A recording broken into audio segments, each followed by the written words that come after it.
Hello, അങ്ങനെ നമ്മുടെ 10ാമത്തെ ദിവസം നമ്മൾ എത്തിച്ചേർന്നത് ഫിലാഡൽഫിയയിലാണ് കേട്ടോ.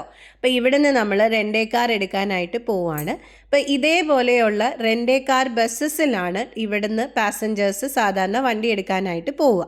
ഇതേപോലെ ഓരോ ടെർമിനലിൽ വന്നെത്തിയവരെ ഓരോ ബസ്സിലാക്കി കൊണ്ടുപോകും. അപ്പോൾ ഞങ്ങളുടെ ബസ്സിലും ഇതായിരുന്നു ഡ്രൈവർ. ഇതിനകത്ത് ഇങ്ങനെ ലഗേജൊക്കെ വരാനുള്ളൊരു സൗകര്യമൊക്കെ ഉണ്ട്. അതിനുശേഷം ഞങ്ങൾ ഈ വണ്ടിയിൽ പോയിട്ട് അവീസിൻ്റെ ഓഫീസസിൻ്റെ അവിടെ എത്തിപ്പെട്ടു. ഈ അവീസിൻ്റെ ഓഫീസ് ആക്ച്വലി എയർപോർട്ടിൻ്റെ അവിടെ നിന്ന് കുറച്ച് മാറിയിട്ടാണ്. അതുകൊണ്ടാണ് ഇവിടെയാണ് ഓൾമോസ്റ്റ് എല്ലാ റെൻ്റേ കാർ സ്റ്റേഷൻസും ഉള്ളത്. അപ്പോൾ ഇവർ ഈ ബസ്സിൽ കൊണ്ടുവന്ന് നമ്മളെ ഇവിടെ വന്ന് ഇറക്കും. അപ്പോൾ പിന്നെ ഞങ്ങൾ ഇവിടെ വന്ന് ഞങ്ങൾക്ക് എടുക്കേണ്ട വണ്ടിയൊക്കെ വന്ന് കണ്ടിട്ടുണ്ടായിരുന്നു. അപ്പോൾ ഞങ്ങൾ എടുക്കുന്നത് ഒരു ഇലക്ട്രിക് വണ്ടിയാണ്. ഇതാണ് ഷെവർലെ എക്വിനോക്സ്. ഇത് ഫുള്ളി ഇലക്ട്രിക് ആയിട്ടുള്ള വണ്ടിയാണ്. നേരത്തെ ഞങ്ങളുടെ യൂറോപ്യൻ ട്രിപ്സിൽ ഞങ്ങൾ EV എടുത്തിട്ടുണ്ടായിരുന്നത് കൊണ്ട് ഞങ്ങൾക്ക് അങ്ങനെ വലിയ കഷ്ടപ്പാടുകളൊന്നും ഉണ്ടായിരുന്നില്ല. എങ്ങനെയാണ് ഇതുപോലെ നമ്മൾ റെൻ്റേ കാർ എടുക്കുന്നതെന്നും എങ്ങനെ നമുക്കത് അപ്ഗ്രേഡ് ചെയ്യാൻ പറ്റുമെന്നും എങ്ങനെയാണ് ഇഷ്ടപ്പെട്ട വണ്ടികൾ ചൂസ് ചെയ്യുന്നതെന്നൊക്കെ ഉള്ളത് വലിയൊരു കഥയാണ്. അത് നമുക്ക് ഓരോരോ കുഞ്ഞു കുഞ്ഞു കഥകളായിട്ട് സ്പ്ലിറ്റ് ചെയ്തൊക്കെ കേൾക്കാം. അപ്പോൾ ഇതായിരുന്നു വണ്ടി. ഈ വണ്ടി വൺസ് നമ്മൾ ചാർജ് ചെയ്താൽ അറൗണ്ട് 300 മൈൽസ് പോകും എന്നായിരുന്നു അവർ പറഞ്ഞിട്ടുണ്ടായിരുന്നത്. അപ്പോൾ ഞങ്ങൾ വണ്ടിക്കകത്ത് കയറി വണ്ടിയുടെ സെറ്റിങ്സൊക്കെ ഒന്ന് അഡ്ജസ്റ്റ് ചെയ്തു. അതിന് ശേഷം നമുക്ക് വിശക്കുന്നത് കൊണ്ട് തന്നെ പുറത്തേക്ക് ഇറങ്ങാൻ തീരുമാനിച്ചു. അപ്പോൾ ഇതൊക്കെയാണ് ഫിലാഡൽഫിയയുടെ പ്രാന്തപ്രദേശങ്ങളിലുള്ള കാഴ്ചകൾ.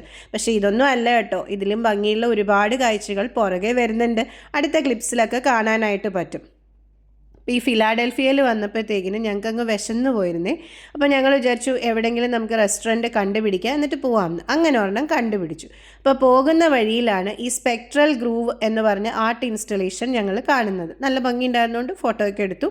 പിന്നെ അപ്പോൾ നമ്മൾ പതിയെ നമ്മുടെ ആ റെസ്റ്റോറൻറ്റിൽ എത്തിപ്പെട്ടിരിക്കുന്നു. ഇതാണ് നമ്മൾ ഫുഡ് കഴിച്ച റെസ്റ്റോറൻറ്റ് കേട്ടോ.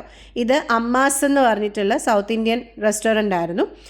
അപ്പോൾ നിങ്ങൾ ചോദിക്കും, US വന്നിട്ട് നമ്മൾ ഇന്ത്യൻ ഫുഡും തപ്പി നടക്കുവാണോ എന്ന്. അങ്ങനെയല്ല, നമ്മൾ കുറേ ദിവസം കഴിച്ചൊക്കെ മടുക്കുമ്പോൾ നമുക്ക് വല്ലപ്പോഴും നമ്മുടെ ഫുഡ് കഴിക്കാൻ തോന്നില്ലേ, അത് തന്നെ കാര്യം. ഇത് നമ്മുടെ 360 ഡിഗ്രി ക്യാമറ ഒന്ന് ചെക്ക് ചെയ്തപ്പോൾ എടുത്ത ഫോട്ടോസാണ്. അങ്ങനെ ഫുഡൊക്കെ കഴിച്ച് ഞങ്ങൾ പതിയെ ഹോട്ടലിൽ വന്ന് ചെക്ക് ഇൻ ചെയ്തു. അപ്പോൾ ആദ്യമായിട്ടാണ് ഞങ്ങൾ ഹാംപ്ടൺ ഇന്നിൽ താമസിക്കുന്നത്. അപ്പോൾ അതിൻ്റേതായ ഒരു എക്സൈറ്റ്മെൻറ്റ് ഉണ്ടായിരുന്നു. കുറച്ച് ഫോട്ടോസൊക്കെ അകത്തിരുന്നൊക്കെ എടുത്തു. അപ്പോൾ ഈ ഹോട്ടൽസ് നമ്മൾ ബുക്ക് ചെയ്യുന്നതിനൊക്കെ ഓരോരോ ടെക്നിക്കുകളുണ്ട്. അപ്പോൾ അതൊക്കെ നമുക്ക് പറയാമേ. പക്ഷേ ഈ ഹോട്ടലിന് ഞങ്ങളുടെ റൂമിൻ്റെ നമ്പർ ഞങ്ങൾക്ക് വളരെ കൗതുകം ഉണ്ടാക്കി. അത് 1122 എന്നായിരുന്നു. ഇതായിരുന്നു ഇതിൻ്റെ ഇൻറ്റീരിയർ. സ്ക്രീനിൽ ഏട്ടൻ്റെ പേര് തെളിഞ്ഞു വരുന്ന കാണുന്നുണ്ടല്ലോ അല്ലേ. ഇതായിരുന്നു ഞങ്ങളുടെ പുറത്ത് ഞങ്ങളുടെ വിൻഡോയിൽ നിന്നുള്ള കാഴ്ചകൾ. അപ്പോൾ ഞങ്ങൾക്ക് മനസ്സിലായി ഫിലാഡൽഫിയ വലിയൊരു സിറ്റിയാണെന്നും ഒത്തിരി കാണാനുണ്ടെന്നും. അടുത്ത വിശേഷങ്ങൾ അടുത്ത വീഡിയോയിൽ.